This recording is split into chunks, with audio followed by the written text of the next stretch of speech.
BTC-TV, Channel 13, in Vancouver. Your answer to what's happening.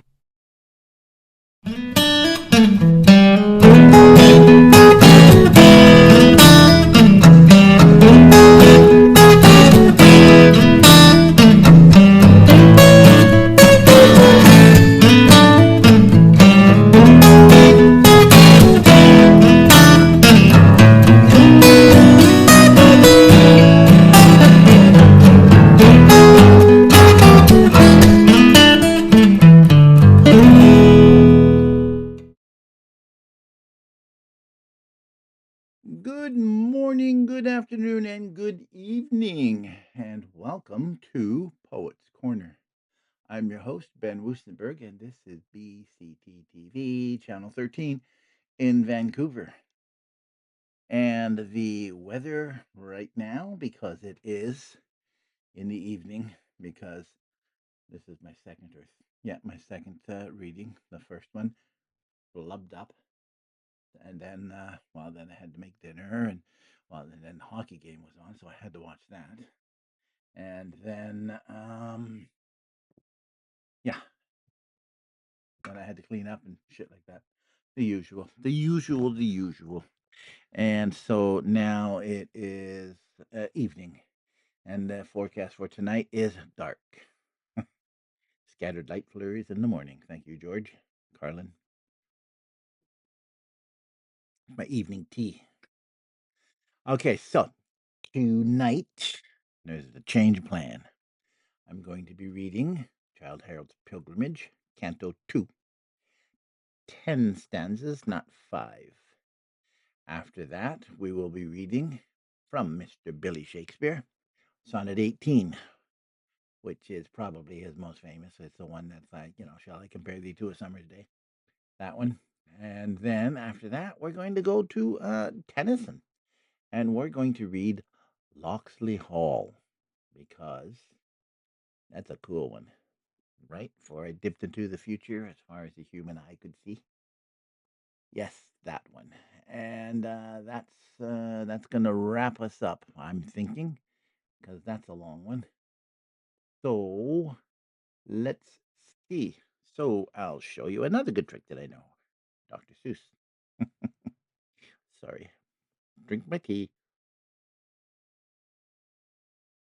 Okay, so Childe Harold's Pilgrimage, Canto 2, Stanza 1. Just a second. Let me get things organized here. I don't need my glasses because I have it on my screen, and I made the words big. I mean, the font. I made it big.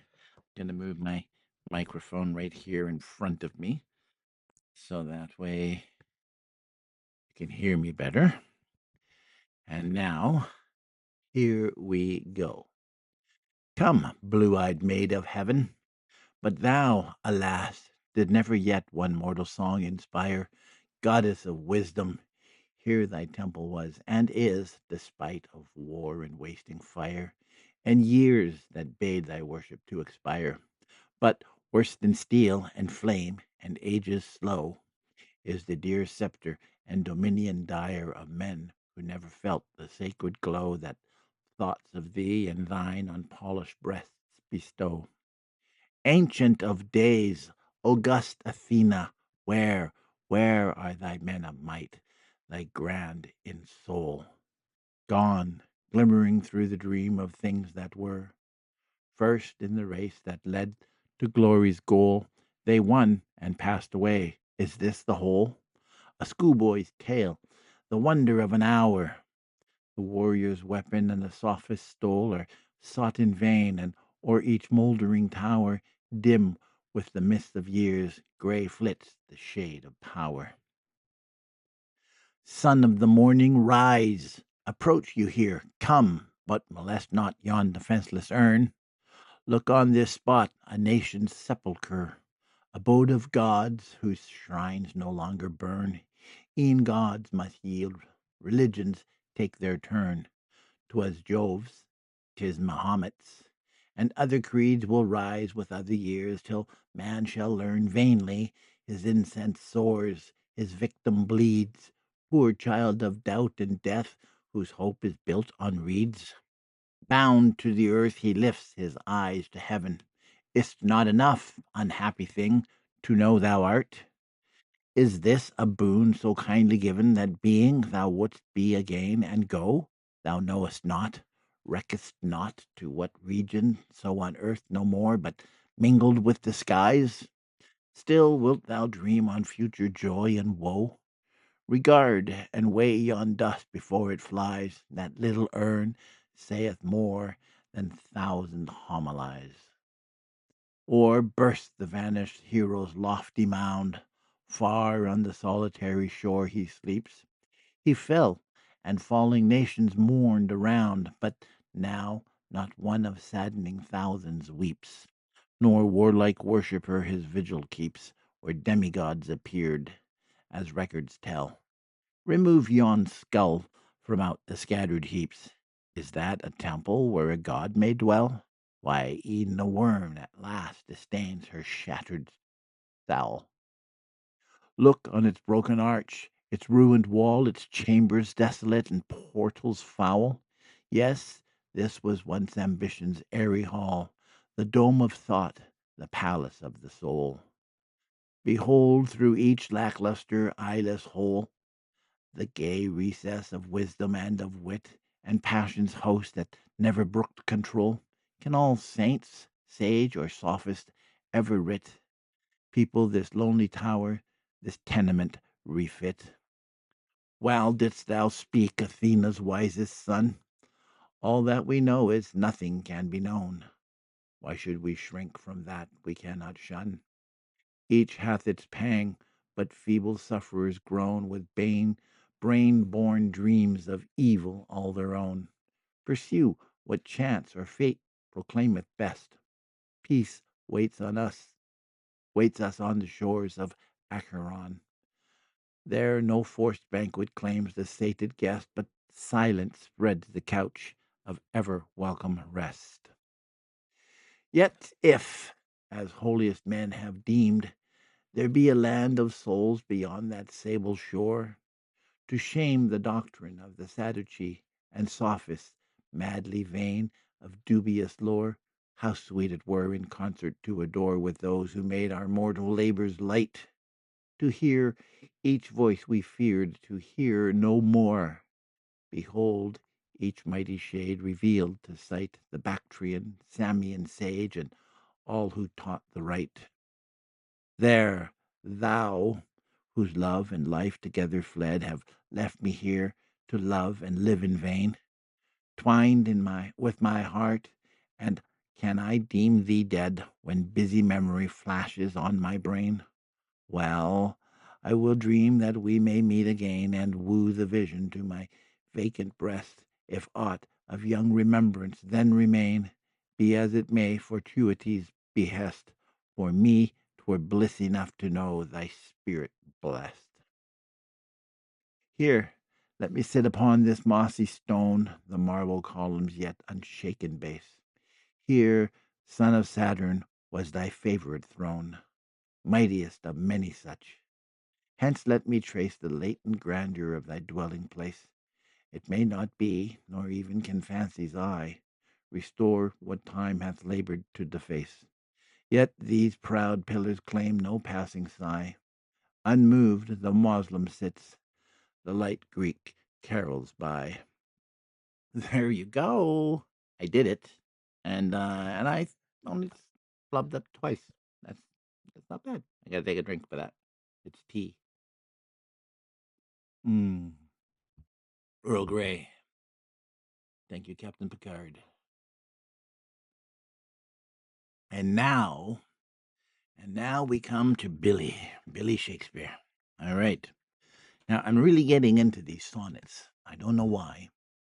It's just because, I listen to these other people read, and I listen to how they read because they're actors, right? And they read very well. Me, I don't.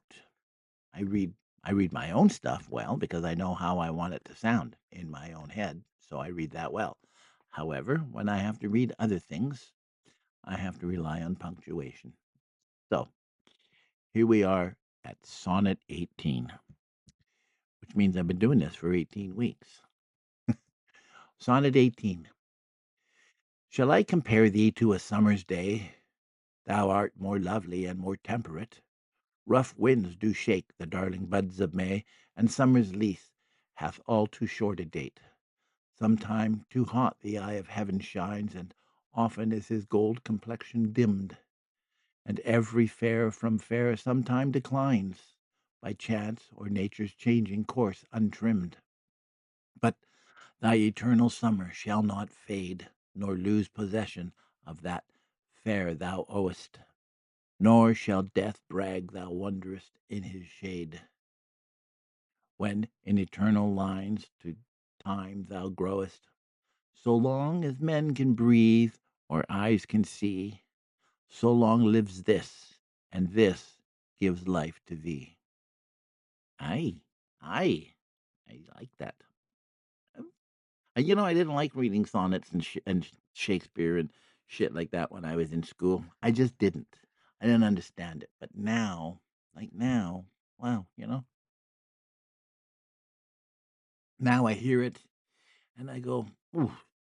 And so that's why I want to bring to you Locksley Hall by Alfred Lord Tennyson. Locksley Hall is a lengthy one, but hey, we have time. We're in here 10 minutes. Oh, sorry, 11 minutes. So here we go. Locksley Hall.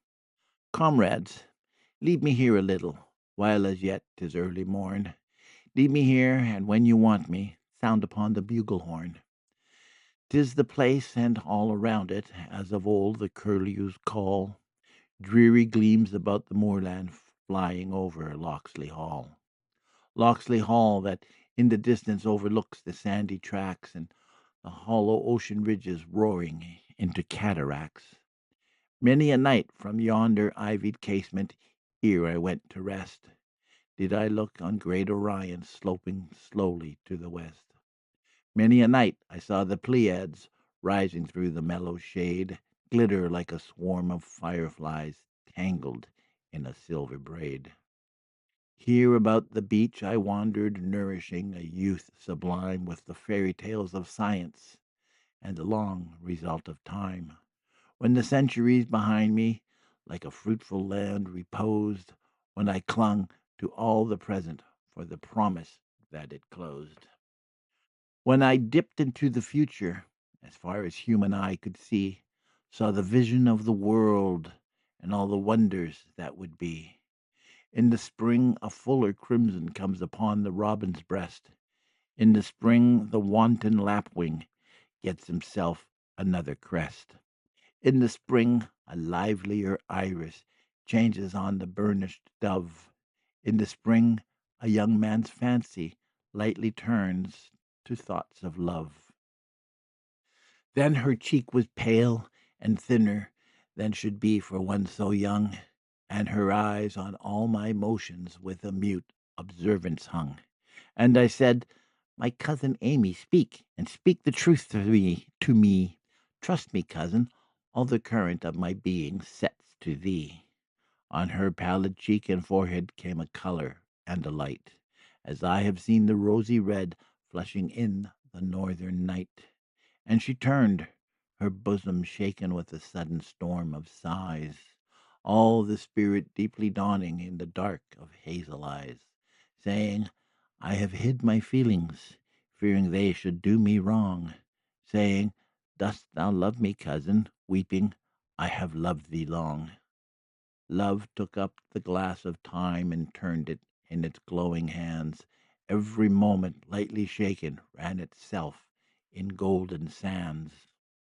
Love took up the harp of life and smote on all the chords with might, smote the chord of self that, trembling, passed in music out of sight. Many a morning on the moorland did we hear the copses ring, and her whisper thronged my pulses with the fullness of the spring. Many an evening by the waters did we watch the stately ships, and our spirits rushed together at the touching of the lips.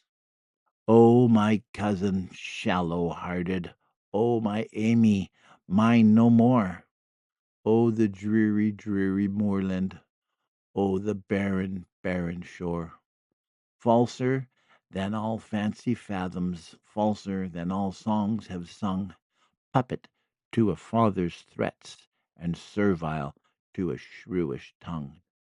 It is it well to wish thee happy, having known me to decline on a range of lower feelings and a narrower heart than mine?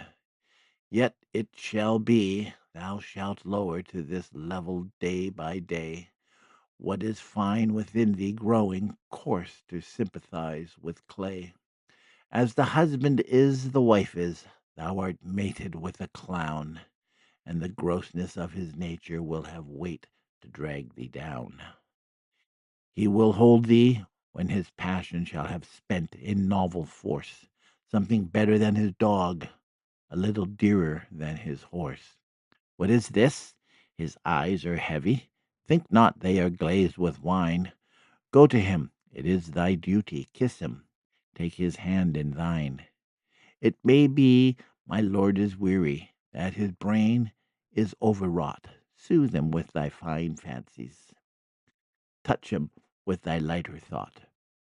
He will answer to the purpose, easy things to understand. Better thou wert dead before me, though I slew thee with my hand. Better thou and I were lying hidden from the heart's disgrace, rolled in one another's arms and silent in a last embrace. Cursed be the social wants that sin against the strength of youth. Cursed be the social lies that warp us from the living truth. Cursed be the sickly forms that err from honest nature's rule. Cursed be the gold that gilds the straitened forehead of the fool. Well, 'tis well that I should bluster. Hadst thou less unworthy proved, would to God, for I had loved thee more than ever wife was loved. Am I mad that I should cherish that which bears but bitter fruit? I will pluck it from my bosom, though my heart be at the root. Never, though my mortal summers to such length of years should come as the many-wintered crow that leads the clanging rookery home. Where is comfort in division of the records of the mind? Can I part her from herself and love her as I knew her, kind? I remember one that perished. Sweetly did she speak and move. Such a one do I remember, whom to look at was to love. Can I think of her as dead and love her from for the love she bore? No, she never loved me truly. Love is love forevermore. Comfort? Comfort scorn of devils. This is the truth the poet sings, that a sorrow's crown of sorrow is remembering happier things. Drug thy memories lest thou learn it, lest thy heart be put to proof in the dead, unhappy night, and when the rain is on the roof. Like a dog, he hunts in dreams, and thou art staring at the wall, where the dying night lamp flickers and the shadows rise and fall. Then a hand shall pass before thee, pointing to his drunken sleep, to thy widowed marriage pillows, to the tears that thou wilt weep. Thou shalt hear the never, never whispered by the phantom years, and a song from out the distance in the ringing of thine ears, and an eye shall vex thee, looking ancient kindness on thy pain. Turn thee on thy pillow, get thee to thy rest again. Nay, but nature brings thee solace, for a tender voice will cry, 'Tis a purer life than mine, a lip to drain thy trouble dry. Baby lips will laugh me down, my latest rival brings thee rest. Baby fingers, waxen touches, pressed me from the mother's breast. Oh, the child, too, clothes the father with a dearness not his due. Half is thine and half is his. It will be worthy of the two. Oh, I see thee old and formal, fitted to thy petty part, with a little hoard of maxims preaching down a daughter's heart. They were dangerous guides, the feelings. She herself was not exempt. Truly, she herself had suffered. Perish in thy self-contempt. Overlive it. Lower yet. Be happy. Wherefore should I care? I myself mix. I myself must mix with action, lest I wither by despair. What is that which I should turn to, lighting upon days like these? Every door is barred with gold, and opens but to golden keys. Every gate is thronged with suitors, all the markets overflow. I have but an angry fancy. What is that which I should do? I had been content to perish, fallen on the foeman's ground, when the ranks are rolled in vapor, and the winds are laid with sound. But the jingling of the guinea helps to hurt that honor feels, and the nations do but murmur, snarling at each other's heels. But can I relive in sadness, or will turn that earlier page? Hide me from my deep emotion, O thou wondrous mother age. Make me feel the wide pulsation that I felt before the strife, when I heard my days before me and the tumult of my life, yearning for the large excitement that the coming years would yield, eager-hearted as a boy when first he leaves his father's field. And at night, along the dusky highway, nearer and nearer drawn, sees in heaven the light of London flaring like a dreary dawn, and his spirit leaps within him to be gone before him then. Underneath the light he looks at is in among the throngs of men. Men, my brothers, men, the workers, ever reaping something new, to which they have done but earnest of the things that they shall do. For I dipped into the future, far as human eye could see, saw the vision of the world and all the wonders that would be, saw the heavens fill with commerce, argosies of magic sails, pilots of the purple twilight dropping down with costly bales, heard the heavens fill with shouting. There rained a ghastly dew from the nation's airy navies grappling in the central blue. Far along the world-wide whisper of the south wind rushing warm, with the standards of the peoples plunging through the thunderstorm, till the wardroom throbbed no longer and the battle flags were furled in the Parliament of Man, the Federation of the World. There the common sense of most shall hold a fretful realm in awe, and the kindly earth shall slumber, lapped in universal law. So I triumphed ere my passion sweeping through me left me dry, left me with the palsied heart, and left me with the jaundiced eye.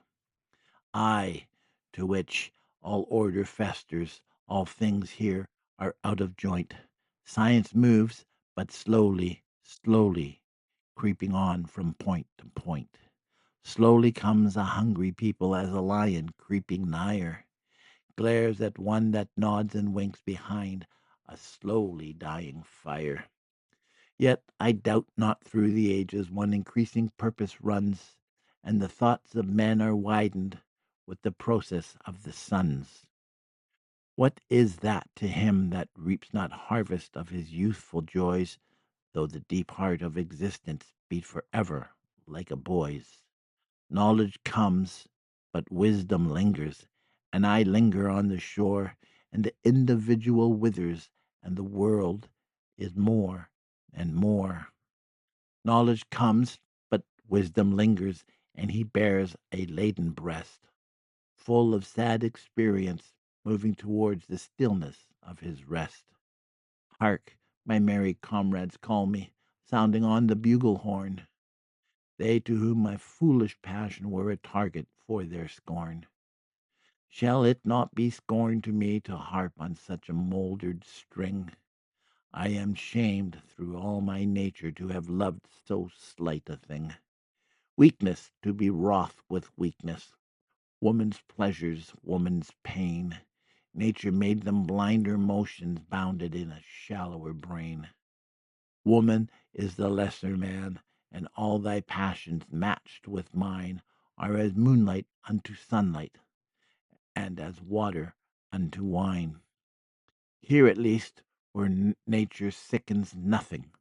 Ah, for some retreat deep in yonder shining orient, where my life began to beat, where in the wild Mahatra battle fell my father, evil starred. I was left a trampled orphan and a selfish uncle's ward. Oh, or to burst all links of habit, there to wander far away, on from island unto island, at the gateways of the day. Larger constellations burning, mellow moons and happy skies, breadths of tropic shade and palms in cluster, knots of paradise. Never comes the trader, never floats the European flag, slides the bird o'er lustrous woodland, swings the trailer from the crag, droops the heavy blossomed bower, hangs the heavy fruited tree, summer isles of Eden lying in dark purple spheres of sea. There, methinks, would be enjoyment more than this, more than in this march of mind, in the steamship, in the railway, in the thoughts that shake mankind. There the passions, cramped no longer, shall have scope and breathing space. I will take some savage woman, she shall rear my dusky race. Iron jointed, supple sinewed, they shall dive and they shall run, catch the wild goat by the hair, and hurl their lances in the sun.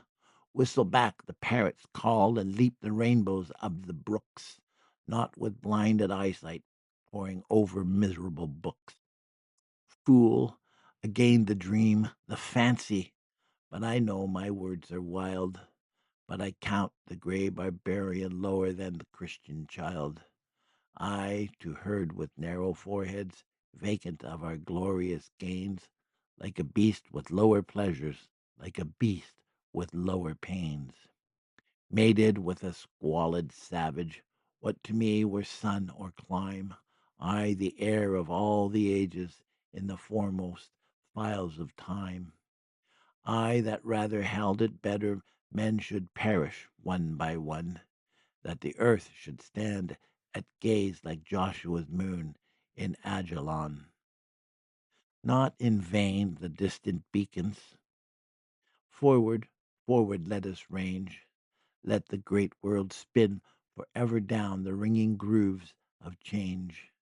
Through the shadows of the globe we sweep into the younger day. Better 50 years of Europe than a cycle of Cathay. Mother Age, for mine I knew not, help me as when life begun. Rift the hills and roll the waters, flash the lightnings, weigh the sun. Oh, I see the crescent promise of my spirit hath not set. Ancient founts of inspiration well through all my fancy yet. Howsoever these things be, long farewell to Locksley Hall. Now for me the woods may wither, now for me the roof tree fall. Comes a vapor from the margin, blackening over heath and holt, cramming all the blast before it, in its breast a thunderbolt. Let it fall on Locksley Hall, with rain or hail, or fire or snow, for the mighty wind arises, roaring seaward, and I go. There you are. I did it, and I am a minute and a half short. It's almost a half an hour, and we're calling it a half an hour. I'm having a cup. Mm, because now it's late, late, late in the evening, and we shall see how this goes. So, with that, I am going to say adieu. Oh, yes, and I'm going to be sending out something to my paid people. That's you people listening right now, because this is going out in the paywall. I'm going to be starting something about how I write, my process of writing. It has nothing to do with anything else. I mean, writing doesn't come with a manual. It's I know you can teach it. They say you can teach it, but I don't really. I believe you can. I'm self-taught. That's the word. I've been writing for 50 years. 50 years. I started when I was 14, 15. I think we were doing poetry in school. And so then I wrote a poem. And I still remember, what is it? The Ballad of Man Sing Hay. I don't have the poem, I just know the title. Yeah, I even sent a poem to the Queen, and she responded. I have it on my wall. I can't show it to you because, like, it's on the wall. Oh, wait, I can show it to you. No, I don't want to. That seems vain. It seems vain. Hang on.